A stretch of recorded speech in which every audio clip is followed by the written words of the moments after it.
I'm PorkChop, that's Little Biggie Smalls, I forgot Big Papa. Together we are the Notorious 3 usually. I'm gonna do some prop comedy.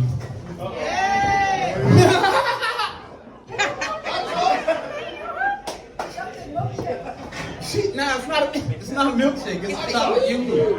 Y'all see the way I pull this yoo-hoo out my pocket?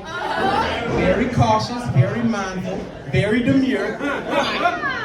Anybody else notice that AI been on 90% of the apps that they downloaded recently and you can't even help it because it's in the terms and conditions? Yeah? Yeah. Anybody else notice that your phone be listening to you all the time and suggesting shit? Yes. So you don't think that if you ask AI to help you fucking write a joke, and you don't give AI credit for said joke, and then you come to a fucking open mic and tell that joke and record it and put that shit on the internet, you don't think AI gonna put a virus on all the electronics in your fucking house?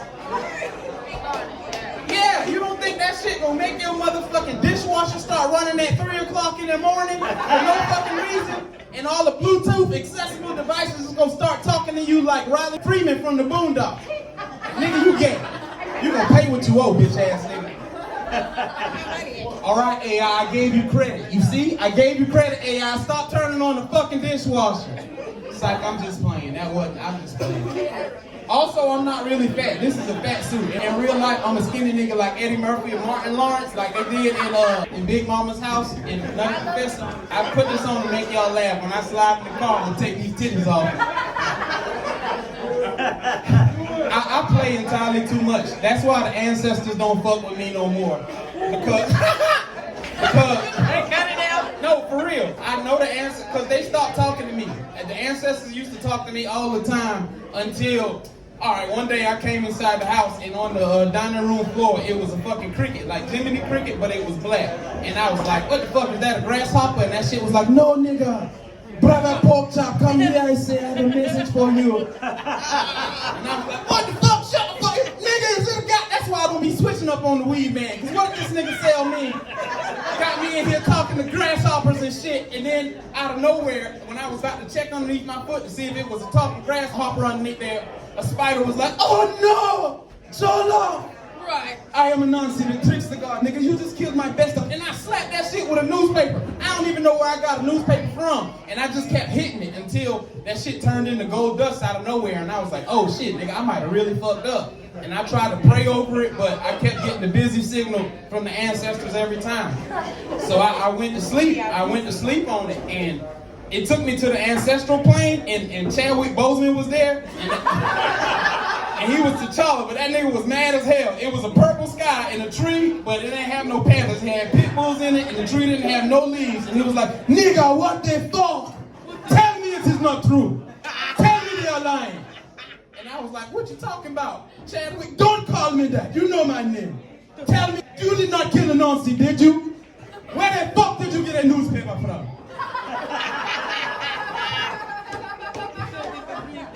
It's jokes like that got me fired. I used to be a server for Paula Dean at the Ladies and Sons restaurant. Paula Dean ain't never called me a nigga, but she did work me like a slave. And that's what got me fired. I came in on my day off and I said to the manager, y'all need help with anything? And they said, go down to the basement, get the silverware, bring it up to the second floor and polish that shit. You can't necessarily give me no task like that because I'm not mature enough. On the way back up with the silverware, I was like, yes sir. Maybe, just maybe, Miss Paula might see me and her gonna give me a raise. And when I got to the top of the staircase, Paula Dean was standing right there. In real life, that old lady smelled like nutmeg. She said, what is your name? And I knew she was serious because she did the thing that white people do when they make eye contact with us, but you don't want to speak, so you tuck the lips and raise the eyebrows like. And I said Roderick, but everybody called me PorkChop. She said, PorkChop, I'll remember that. And I was on my final written warning, and I was at this table telling them I do comedy, and this table heard me, and they said, I heard you tell Pam you do comedy. What kind of comedy do you do? I said, what do you mean, man? She said, you do clean comedy or you do dirty comedy? And I said, actually, I do Christian comedy. You can follow me on Christian Mingle at @ComeToJesus_69. And if you click the link in my bio, my rod and my staff will comfort thee. Hey, before I get out of here, I just want to say, y'all can follow me on everything at PC Popped Out. Make some noise if I made you laugh in this bitch tonight. Ladies and gentlemen, keep it going for PorkChop!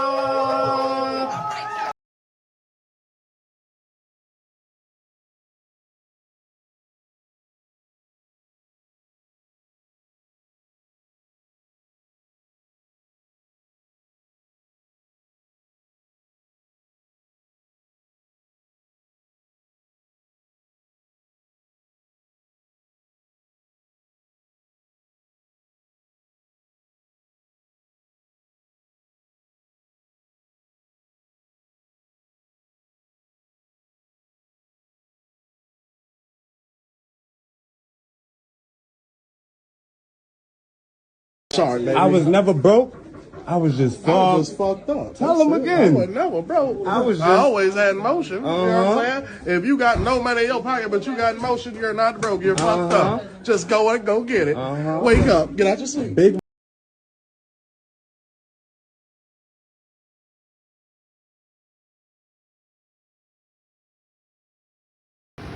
Lincoln and South Brewing Company makes noise afraid to laugh, laughing this. Bitch!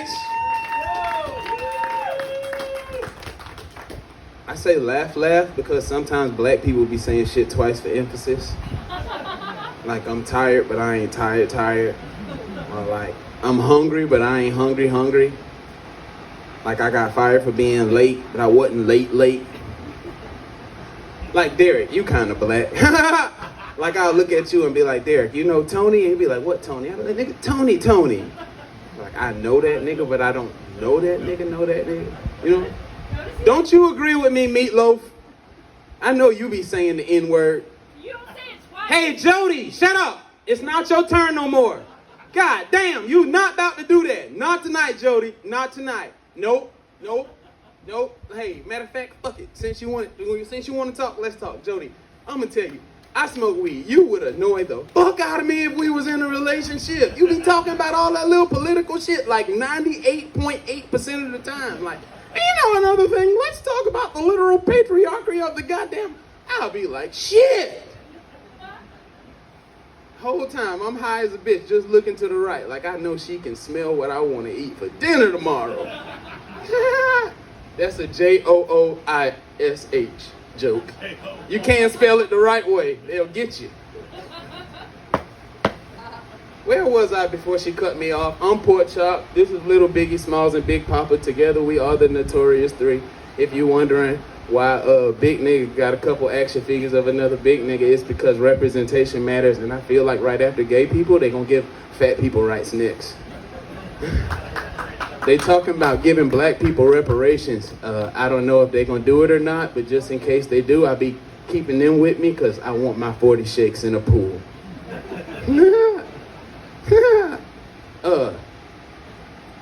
You're gonna notice sometimes that I do a little chuckle. It's spontaneous and I can't necessarily help it. I got a condition. I'm just now at the point where I can talk about it. Y'all ever seen that movie Joker with Joaquin Phoenix? Where he be laughing, but he be crying, but he be upset, but he be laughing because he's stressed out? Well, I got that with no tears. And I went to a therapist to figure out what was wrong with me, and she told me not to be embarrassed. What's happening is I'm processing my thoughts from a place of amusement first, and a lot of people got it, and it's a name for the condition. It's called immaturity. Anybody here from the LGBTQIA plus community? No? Jody, I seen you almost try to lift your hand up. You can claim your side. I don't know why you hiding in there. I wish I was. It's all right. Don't worry about it. I heard some people say they was allies. I used to be an ally before they started tripping. They always be yelling out at my fucking comedy shows. That's why I was about to give you a chance if you was here to get it out. The last time I tried to fucking record this special, it was a fucking one of them in the audience, and he looked like Mick Jagger, and every time I would get to a punchline, he'll be like, Cincinnati, Ohio, Oklahoma. I thought I knew all the subsets of rural white people, like Alabama whites and Alabama white! Yeah, Mississippi whites and fucking Appalachian white people. Yeah! Yeah, the Whitakers. If you know what I'm talking about, look up the Whitakers on Google. It's gonna be a family of inbred white people that don't even talk, they just bark like dogs. And then you got them Cajun white people from down in the bayou. got the ones from District 13, the coal miners with all that black shit on them. But you don't never see them unless Donald Trump on the campaign trail. And I thought that was it till I went to see Twister. And this out Oklahoma white people take the fucking cake. Matt Trinkle, where in the fuck is you from? You from Oklahoma, ain't it, with them boots? I can see you. Oh, never mind. Y'all seen Twister yet? Stop fucking yelling, Mick Jagger. Shit! Shut the fuck up! I used to be an ally of that community, and I stood behind them. Pause, no diddy. I stood beside them on a lot of shit. I got a lot of perks for being an ally. I used to get a discount at Target and season tickets to the Atlanta Hawks, go figure. And the barista at my local Starbucks never fucked up my order. It was the Black Man Starbucks Happy Meal. It was a strawberries and cream Frappuccino and a Rice Krispies treat. And I noticed they laugh hard as a bitch in June. One time, I was in Savannah telling jokes at a setting something like this, and it was one of them, and they were in the front row. And every time I tell a good one, they would laugh hard as a bitch, like hi, hi, hi, hi. And if you notice, every time I try to refer to them, I try to use the right pronouns, because sometimes when I don't know them, I just throw them all in there like gumbo. But I asked her, I said, do you know that you laugh hard as a bitch like a demon with a weed eater caught in his throat? And they said, oh my God, that was comedy. What is your name? What are your handles? Because after this, I'm immediately following you. You're fucking beautiful and I love you. Boop. And when it said boop, it had glitter on his finger and it touched me on my nose. And I said, get the fuck off of me. What are you, my fairy godmother? This is going well. I'm glad y'all laughing. I was wondering if I was gonna get this table to crack. Are y'all the police? One of y'all, anybody here the fucking police? No, you promise? Cause I came over here and I forgot to spray cologne the first time, and then I guess I thought he could smell the weed on me, and he turned at y'all. He was like, Jesus fucking Christ. And he did that thing that white men do when they make eye contact with us, but you don't want to speak, so you tuck the lips and raise the eyebrows like. Well, that's good to know. You're going to enjoy the quality of my jokes better if you smoke weed. Hey, seriously, buddy, you gotta tell me if you the police. I threw all my shit out and I fucking cleaned the fuck out of my car just in case. That's what I was doing over there. Yeah, I was clean. Yeah, and I seen you watching me. I got rid of it. Hey, listen, I looked at him, the conversation I had with myself when I was setting up the camera. He said to him, this fucker better be funny, because I'll have Pete down here with Laser in 5 fucking minutes. Now, I'm going to tell you right now, you better not call Laser down here. There's nothing in that car. And the spray that I got in my car, I got from the Muslims. They came selling it in the barbershop. It's going to fuck Laser nose up. It ain't nothing in there. Since y'all clearly smoke weed, and if you don't smoke weed, y'all hang around weed smoking individuals, clearly. You ever notice when you ask a weed smoking individual if they high in front of you right now, they don't say shit, they just smile real big like the Grinch? To the people that do smoke, you ever been smoking in a smoking circle and you start coughing abnormally hard to the point where it make it difficult for you and everybody in the smoking circle with you?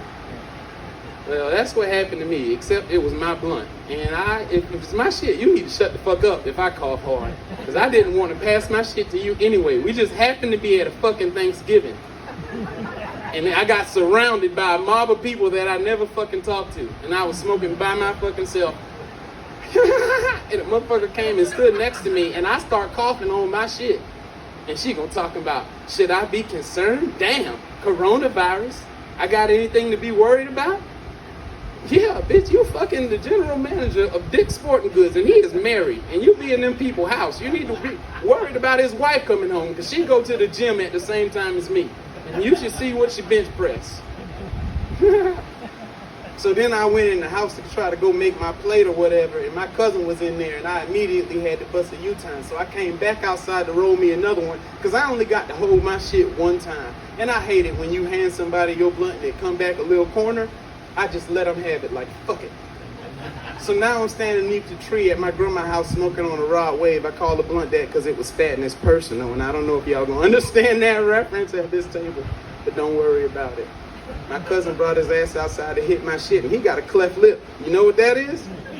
When your top lip got that big right angle on it, Like you got in a fight with a fucking protractor, and that's why I had to leave out the house because I watched him put on Carmex, and he got up in there. Shit, ew. Yeah, exactly. So now I'm watching him like a hawk to make sure he don't get none of that cleft lip Carmex coochie juice on the end of my blunt. Hate to get your shit back and you got that on it. I'm watching him smoke my shit like a hawk. He gonna smoke it on the right side and blow it out through that chimney on the left. Give me my shit. He got mad as hell, and the thing is, I don't care. Because I already whooped his ass when we was kids. And when you fat, you already know who on your list of asses that you can definitely whip without having to think about it. Where y'all from? Y'all from here, from up north? Where y'all from? Here? Okay. You ever notice how people from New York always think they can do shit better than people from the South? Yeah, I knew one of y'all. I knew it. That's exactly how the fuck we was. And that's why I whooped his ass when we was fucking 10. I'll never forget it. It was the Christmas of '98 or some shit like that. I was standing on the side of the trampoline playing on the Game Boy Color. And he was like, yo, fat ass, bring your ass up here, son.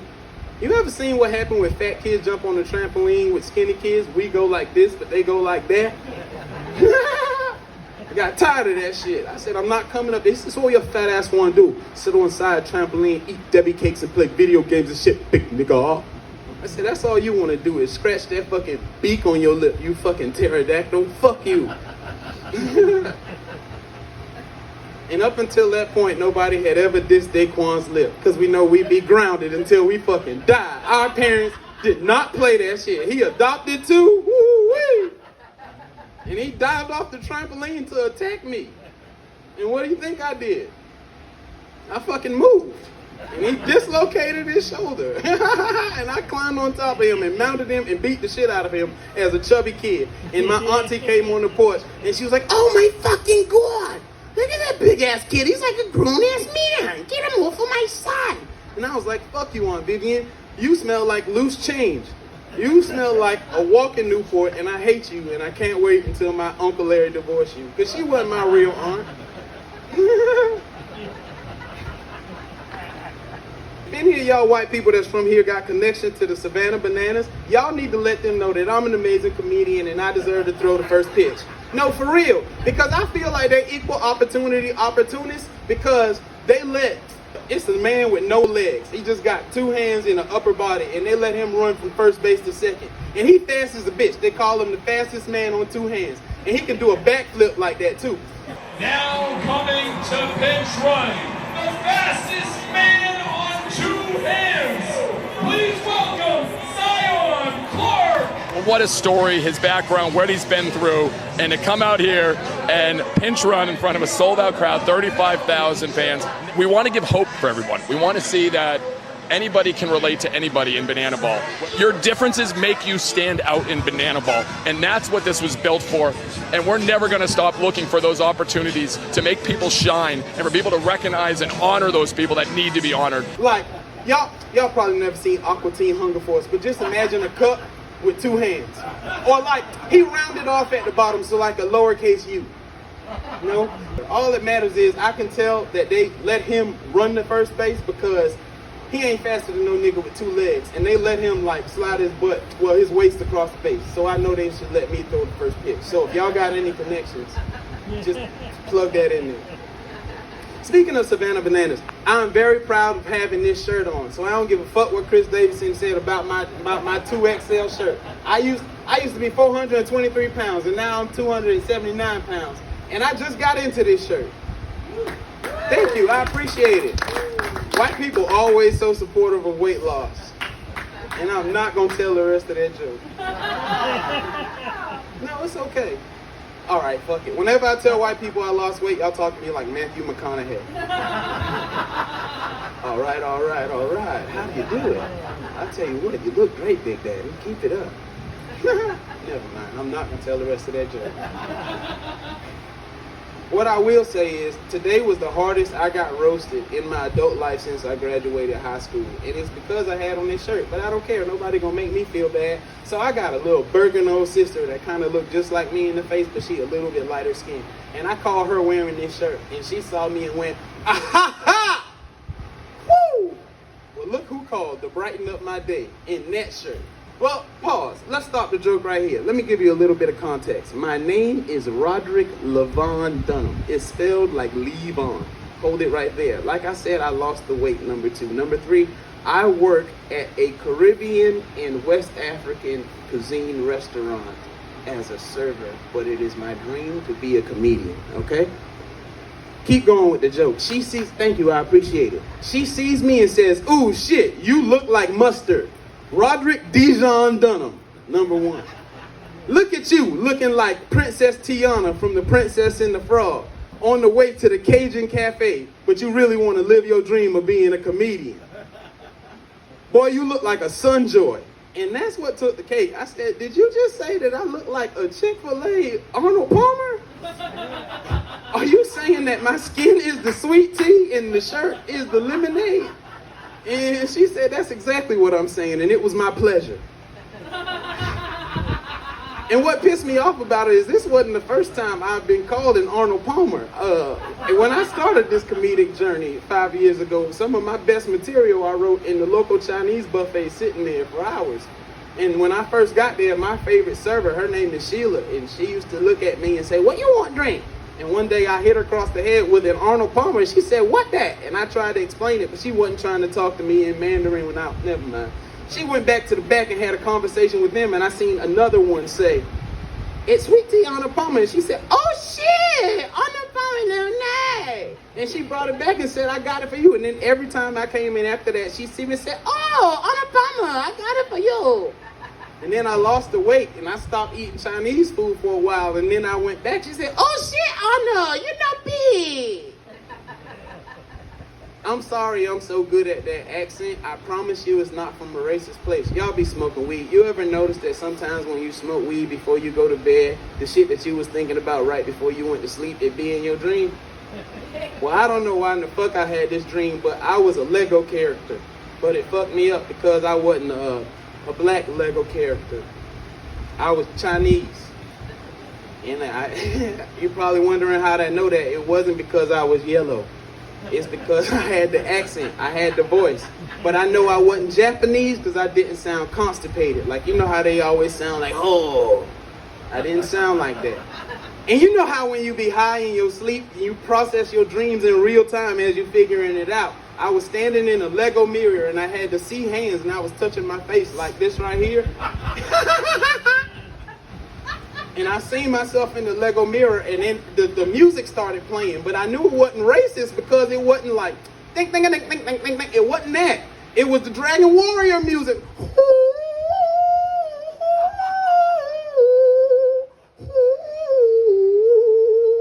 And then I was like, ooh shit. Because at the same time as I'm figuring this out, I start singing in Mandarin. And I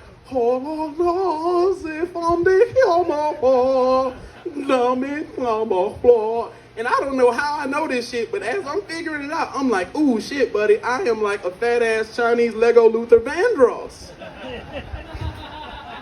I knew you'd like that, Die Hard.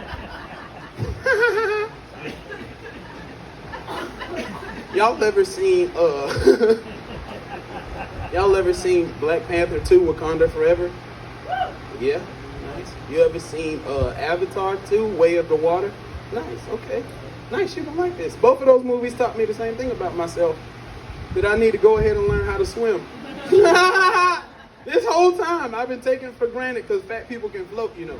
I came out of my mama doing this thing like a sea turtle, but like, it taught me that I better quit bullshitting because like, you gotta know your survival skills because the world is changing. There's certain situations I just been avoided in my prior body just because like, no man wants to be an island, you know?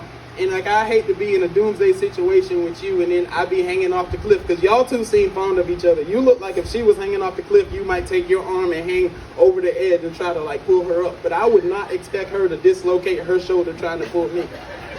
You see what I'm saying? You gotta see where you fit in the dynamic. Like, I watch a lot of movies and smoke a lot of weed for this comedy shit. And you ever notice like two people gotta hold the wall up with their fingers while one person run and slide? I understand if y'all say fuck this wall and leave me because I don't know how to be running that way my full speed and to get my body to do like this and to keep going in one try. In my mind it looked like Paul Blart Mall Cop. Black people never laugh at that joke. I wouldn't have survived the Underground Railroad. Because I asked for two reasons. One, because the ancestors don't talk to me. They are tired. My ancestors are tired of me and my sense of humor. I know that for a fact because every time like a Jiminy Cricket, like a black cricket try to talk to me, or like a non-see the spot, I'm like, shut the fuck, get away from me, nigga, you talking to me? And they stop sending them. And because I asked too many questions. Nigga who got the gun, that's automatically who in charge. So I'm gonna run down on him like John Henry. What we about to do? We's finna cross right here at this here swamp. Knowing the fuck We's is not about to cross right here at this here swamp, nigga. I don't even got my shoes. Y'all woke me up before Jesus and the Mexicans and said all aboard, Freedom Train are coming. And there's anacondas in this here swamp. I ain't naturally the best at reading hieroglyphics carved in trees, but I know a squiggly line with a tongue ain't no fucking drinking gourd. I ain't the best at making friends because of this. That's how I know the other slaves will be talking shit about me, like Junebug, look here. That fat ass one ain't gonna make it. He asks too many questions. John Henry don't like no questions. And I done steal that nigga's shoes. Can't wait till he drown in this year swamp. That nigga think it's anacondas in South Carolina. Size 13 sharecroppers and they look comfortable. I'm glad y'all laughing at this. In my spare time, I am a struggling actor because I be trying to get gigs and they keep trying to book me in Savannah and Charleston as a slave, but they don't expect me to last until the end of the movie. And I know that because it's okay. That white man looked me up and down. I stood in that line for this true story for 3 fucking hours, and he looked me up and down and said, haha, you'll do. And I said, what does that mean? He said, nothing. Stand right here. You're going to hear a signal. Run to the light by the tree and then fall when you get to the line. I said, what's my lines? He said, ugh. And I wasn't going to do it. But he said, you want to get paid, don't you? You done been here for 3 hours. So shit. When the light came on, I kind of trotted a little bit. And what fucked me up mentally was somebody in the line waiting to go behind me went, ho, ho, ho, ho, ho, ho, ho, ho, ho. And I don't like no fat jokes that's good. Like if it's innovative, because they call me jolly. They said when you fat and you happy, that mean you jolly. And that's a good fucking joke. Anyway, when I got to the line by the tree, I kind of got down on my knees and laid down because I wasn't about to fuck up my good clothes if he wasn't about to put me in this movie. And it's shit like that right there. That's why I got fired from Paula Deen restaurant for making jokes like that. I used to be a server for Paula Deen at the Lady and Sons restaurant. Paula Deen ain't never called me a nigga, but she did work me like a slave. And that's what got me in trouble. I came in on my day off because Paula Deen was coming in for a book signing. And I knew if she was coming, y'all was coming. And I was jolly as fuck.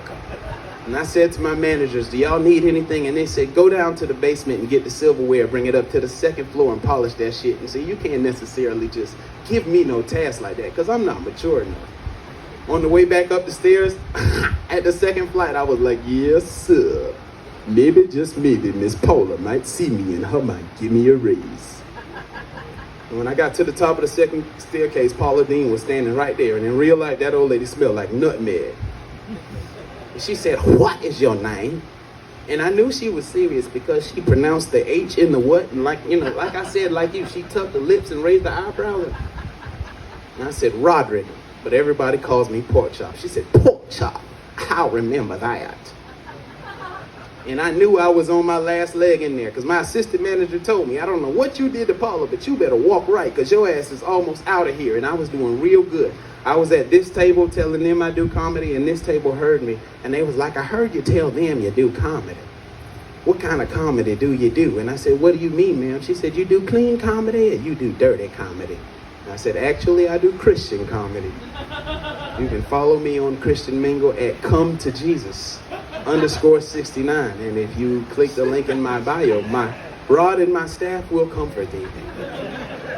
And Paula Deen did not like that at all. When they left that in a review, shit.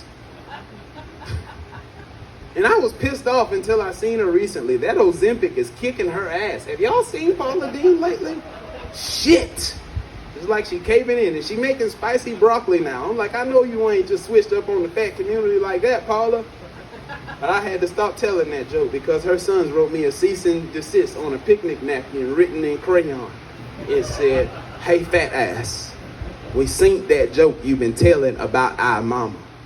You better cut it out before we whoop your fat ass. Sincerely, Ricky and Bobby, Intercontinental Tag Team Champions of the Redneck Wrestling Circuit. P.S. We seen the weight loss you've been having on your journey. Probably because you stopped eating all of mama's good cooking. Keep it up, fat boy." Anybody else fortune cookies be vague as fuck? My fortune cookies either go one or two directions. Either it be some shit like Lao Tzu says the journey of 1,000 miles begins with a single step, or it be some shit like today we'll be faced with many challenges. And I don't really take it serious like that because I'm a comedian and my challenges could be staying under the light or forgetting to leave these fuckers at home. But if you Secret Service for Donald Trump, that shit could have a whole nother meaning for your day. If you get a fortune cookie, would say today will be filled with many challenges because Big Dick Donald do some dumb shit. Donald Trump the type of motherfucker to go to North Korea and touch Kim Jong-un on the lip. Why? Hey Kim, you got a little something on your shirt. And he got the same powers like Deadpool. Like anybody ever seen Donald Trump look at the fourth wall and go, and then he come back to America and talk shit about it. Well, I wasn't gonna do it, but we were sitting there eating Mongolian beef. And I looked at the boys and I said, "Hey Todd, why are we eating beef from Mongolia if we're in North Korea?" And I touched that fucker right on the lip. And those China boys didn't do shit. And when we got back on the flight home, I looked at the boys and I said, "That's right, boys. We were outnumbered, but we had the bigger dicks and we had the bigger blicks." Then he come back to America and talk shit about it. And you know, you never know how dumb the shit he do until that assassination attempt. Because he was on the stage talking that same shit like that, like, and there I was, holding it down for the American people. And where was Sleepy Joe? Somewhere sleeping it off. Oh shit, there's somebody shooting. That's right, Mr. President, we haven't identified the shooter. Get down here, sir. Hold it right there, Todd. For freedom! I wish the fuck I was the security guard that just got a fortune cookie what said today will be filled with many challenges, and Barack Dominique Obama would pop his ass up like a high yellow golden fucking Eggo waffle. I've got to tell you, this has been the most resilient I have ever seen the American people in all my years of oh shit, it's a nigga shooting. That's right, Barack, get down here, nigga. PorkChop, hold it right there, big fella. For freedom. Nigga, what are you doing popping up like a maple Pop-Tart or a brown sugar Pop-Tart? Hey, Meatloaf, you know the brown shit that be inside the Pop-Tart? That's his lips because he smoked that weed. Get down here, Barack. Stop popping up like a toaster strudel before he turn your pound cake into red velvet.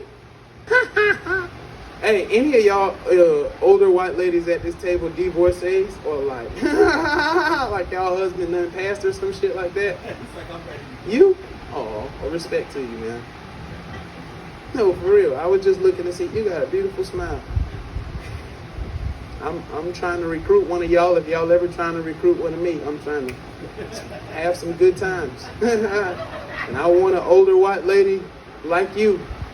With them soft, cold, wrinkly hands to batter my soft meat like a chicken tender. I got a beard that's shaped like a chair, and it looked better if you sit in it. It's like, I be working on recruiting white women. Not kind of like Jody with all that noise and shit. But the ones with them yellow beetles. I've been like, I want to ride around with that rolled up yoga mat, man. And I've been learning the song from Pitch Perfect, the Cup song. making posts on Instagram with little white girl quotes with fields of flowers that say, God is greater than my ups and downs, and this too shall pass. And I invested the stock in Lululemon. It's 22 days until pumpkin spice season. I know all the shit. The dating thing has been interesting, seriously, because I felt like my dating apps was broke. I got a girl with one leg one time, and I didn't know she had one leg because y'all look like some down south players. Hey buddy, standing up. You ever been on FaceTime with a lady and, like, you know how when women talk to you sometimes they lay on their stomach, yeah, and one foot, like the feet be in the air? Yeah. Well, I ain't never paid no attention that it was one foot because the toes be done.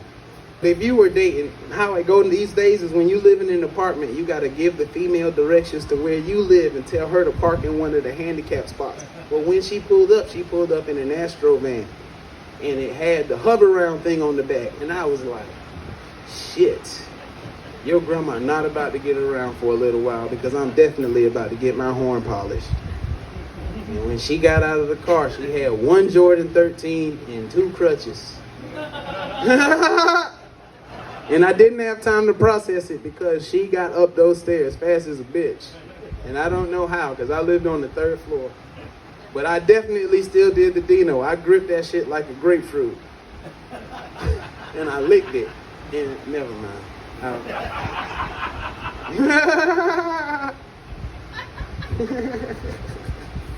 Listen, all day long I've been excited about this fucking shirt, right? So I went to and coming to see y'all, I went to the barber shop, right? And I got a lineup. And, like, I noticed that black people do not be taking weight loss serious. Like, black people in the real world don't take weight loss serious like white people at a comedy show. You see how supportive y'all was? I did not get that shit all day long. I went to the barber shop and I was telling them about a 10K that I ran last fall on Hilton Head called the Turtle Trot. And a little kid walked up to me and he was like, you ran a 10K? And I said, yeah. He was like, you look like you got a big shadow. And I said, you look like you need to shut the fuck up, little boy, before I kick you in your chest. Because I don't like little kids anyway unless they mine. And I don't got none. And I don't give a fuck about disciplining a little kid, a little asshole into making piece of shit in training little kid. And then I went to Moe's, and it was a black girl behind the counter. And that's not necessarily important, but I just want you to understand the dialogue. I walked in and she did not say welcome to Moe's. And I just feel like at this point I've developed an expectation, at least in customer service. And I went to the counter and she said, what you want? And I said, I'll have a veggie bowl. And she said, you Uber Eats? I said, no. She said, this for you? I said, yeah. And she said, And she processed for a while. Like, she looked at me and then went, well, they done pissed me off for the day and I'm about to quit, so I'm giving all the customers free queso. It's salsa down there and we give you tips anyway, so it's going to be like nachos, but you're going to have to put it together yourself. And don't tell me you don't eat meat nor nachos, because I ain't never seen a big nigga that don't eat meat nor nachos. And I don't know if you noticed, but sometimes black people try to touch and agree with you when they laugh. But I'm like, bitch, I'm not about to touch you and laugh at me about me across this fucking glass. And second of all, don't tell me the ingredients of nachos. I've been in this body for a while. Side, I'm not really fat. This is a fat suit. In real life, I'm a skinny nigga like Eddie Murphy or Martin Lawrence. You know how sometimes in the Nutty Professor they be sliding that. When I get in the car, I'm gonna take these titties off.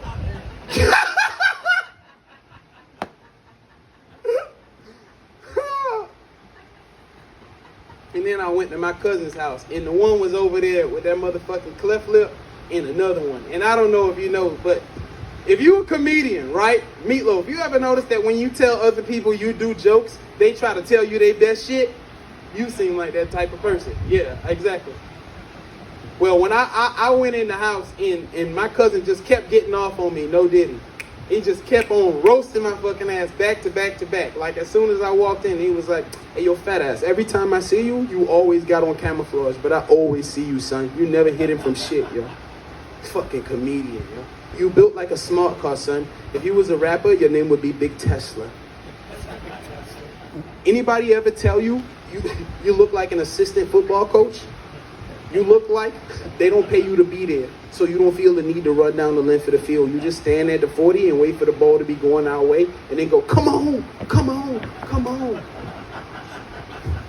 And my other cousin laughed like Eddie Murphy, like progressively, like he got both of them, like he got that one and the obnoxious Buddy Love laugh, and that's what sent me over the edge because he very annoying to look at. Like one of them got that fucking pterodactyl lip, and the other one got square glasses with a square face. He looked like the old man from Up. Okay, and so I'm just sitting there processing this shit, and these boys progressively laugh at me. And I've been being responsible. You gotta understand, I done got called Dijon Mustard and Arnold Palmer, a big shadow having motherfucker, all day long. This girl assumed that I was Uber Eats because I didn't want to have meat for one meal. And I looked at him in the face and he said, that I was surprised you didn't think I was gonna be here. I was surprised I didn't see you at Thanksgiving. Am I gonna see you this year? And it's because I missed it for a reason, bro. I'm on a weight loss journey and it was just tempting me. I just wanted gravy. I didn't even know what I wanted gravy with, but I just wanted gravy on shit because I've been restraining I told myself I wasn't gonna make no fat jokes tonight. Anyway, I did not make 4th place. He said that I didn't show up because the year before I made 4th place. That's not what happened. What happened was I got there early because I showed up. And you know how well, y'all don't know because y'all not black. So sometimes when they say stuff gonna start at a time, it don't start that time. So, but they already be cooking. So I got a close relationship with my aunts because I'm the sweetheart of the family and I don't sell drugs. So they be sliding me meatballs in little plates with wingettes on it before the meal be ready because they don't start on time and I be there early. And they seen me eating. My auntie was like, don't let your cousin see that because we ain't giving everybody some. So I went by the trash can and I just kind of ate the wingette and the 2 meatballs and I dropped the shit off.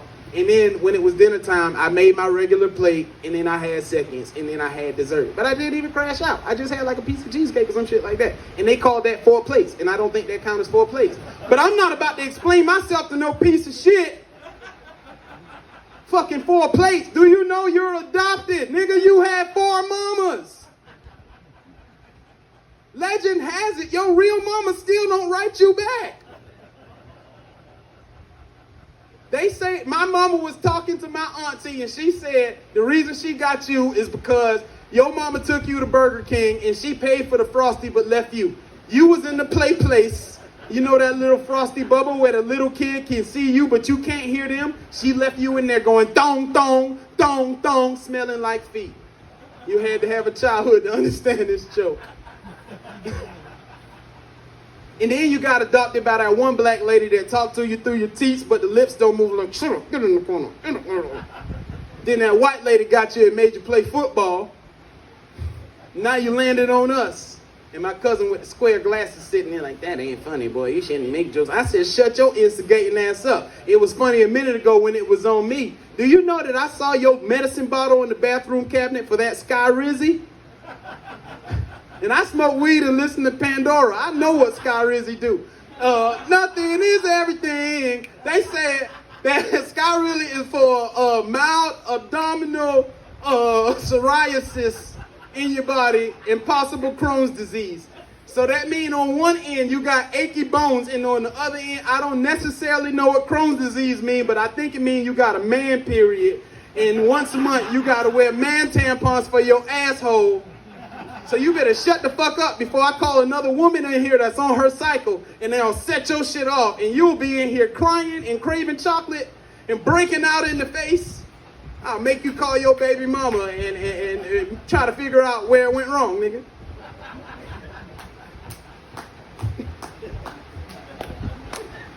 I'm lying. The reason I got them with me is because P. Diddy tried to touch me too.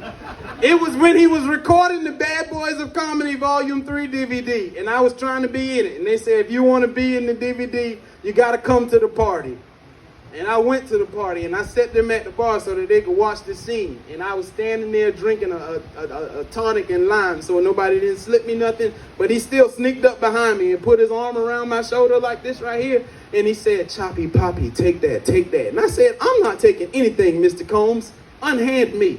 But I couldn't get loose. At this point, he kind of like had one of his hands underneath my right titty, you know? And it made me very uncomfortable, man. Because, well, you got breasts and you seem like a good time. I feel like we have a level of rapport at this point. I mean, no disrespect in what I'm about. Exactly that right there. That palm of the breast, right. You know how it feel when somebody... So let me just explain my trauma. This one time I was in Savannah telling jokes, and it was this like crackhead, meth head man that was built like a wide receiver in the front row, and he was threatening to come on the stage and lift my titties up. Like, shut up, dude, nigga, before I come up there and lift them titties. And you know, it's different when you do like this and you never expect your nipple to touch my palm, but when a nigga that's strong is standing in front of you doing like this is a threat, but this is a promise that if I come up there, I'll lift them titties up. So you got to understand, like, I'm standing there like this right here, and he like poppy choppy, like, let me talk to you right quick, son. What you doing after this? I said, probably going home. I'm trying to find out about the auditions, but I've got plans tomorrow to go to church. It's a Saturday night at 3 o'clock in the morning. Well, really now it's Sunday because it's 3 o'clock in the morning. So he was like, nah, you don't want to go home, baby. I want to take you shopping. I said, take me shopping where? Nigga, it's 3 o'clock in the morning. All the stores is closed. You trying to take me online shopping at 3 o'clock in the morning? I got to try this stuff on, Mr. Combs, because I got my mama's thighs but my daddy's knees, whatever that means. And I'm losing weight, and the way my body changing me different. Like, the inside of my thighs look like avocados now because it's muscles but skin. Like, they used to be like live together, but now they just like homies that just dap each other up sometimes. I said, I got to get out of here, Mr. Combs. And I was hesitant to tell him no because of what happened to Kid Cudi. Y'all heard about what happened? Well, let me tell you, just in case you don't know. Kid Cudi told Sean Combs' girlfriend one time that she was attractive. And the next morning, he woke up and his car was blown up in the driveway, on fire. He came outside in his drawers, and it was a note on his car that said, yes, she is beautiful, and that pussy is explosive. So I gave him my phone number, but I blocked him immediately. And before I could get out of there, he sprayed some Sean John Unforgiven on the napkin and put it over my mouth. And I passed out. And I heard him say, put this nigga in the van. And when I woke up, he had me strung up like a little pig inside a room lined with velvet. And he kept trying to feed me fruit like grapes. And I was laughing just like that. And I heard him say, yo, this nigga don't take this shit serious, son. Go get the jumper cables. And I just was concerned because I still like the active use of my nipples right now. As I continue to lose weight, my body gonna change and I'm gonna have to cut some of this shit off. But I still hope my nipples work. But I just didn't want him to connect them to no battery and electrocute me through the nipples. But I asked him if he was gonna put an apple in my mouth like a little pig. I don't know why I asked him that. I knew I was gonna make you laugh.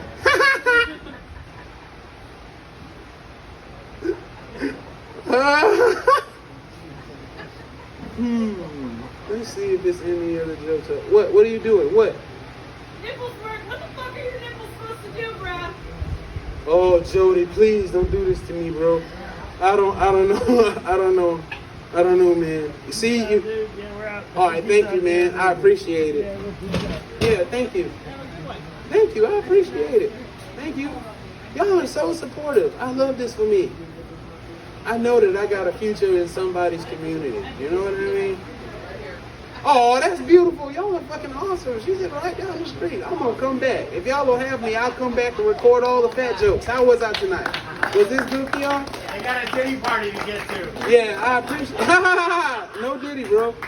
I don't be doing no gay shit. I just feel like everybody deserves health insurance. Like, I always knew I wasn't gay. I knew I wasn't gay from a little kid. Because, no, serious, let me tell you why. Because I don't like how I feel when a man hug me for too long and he don't let go. Like, when a man embrace me, I knew that since I was like 8. Because I got an Uncle Melvin that's in a wheelchair. And, bro, you look like you about my age. You had a Sega Genesis? Either of y'all, you ever been playing Sonic and you get to a high level and then somebody turn your shit off? Well, my mama turned my shit off and said, come on, let's go to your auntie funeral. I said, who funeral? I don't got no aunt to die. She said, your auntie Esther Melvin wife. And I said, who is that? She said, the one in the wheelchair. And I didn't even know I had a nigga in a wheelchair until I got to the funeral and he was sitting there popping wheelies by the goddamn grave hole, saying, Lord Jesus, why? Like, how you let somebody go to the grave hole early while the body's still in the church? And she gonna tell me, go over there and talk to your uncle. I said, that's not my uncle, that's your uncle. And like I said, sometimes the black mamas talk to you through your teeth, but the lips don't move. Like, get over there and talk to your uncle. And I went over there and talked to him. And before I could say, how you doing, Uncle Melvin? You doing okay? And he said, no, I'm not, young man. And he was crying. He had like that little snot dot right there. And he embraced me. And he held me. And I had on a pink shirt that time, but it was a snot dot right here on my chest. Like you could see where it was distinctively a line of tear, but snot right there. And I tried to get up out of there, but he had the brakes off the wheelchair. So every time I do like this, we'll both like roll back and forth. And after that, I knew I wasn't gay in college because I don't like how it feels when I'm in a room like this and not performing comedy, but a man like you making eye contact with me and he won't break it. So I hit him with this right here, like I try to like, But in my real nature, like I said, sometimes I laugh like a little lamb, right? And they think that I'm playing footsie with them from across the room, like, I'm not trying to do this on purpose. Like, stop looking at me. Never mind. Yeah, I'm not about to tell that joke. Fuck that. This has been awesome. I appreciate y'all for being here. Thank y'all for listening to good comedy, man. Y'all have a good night. I appreciate it.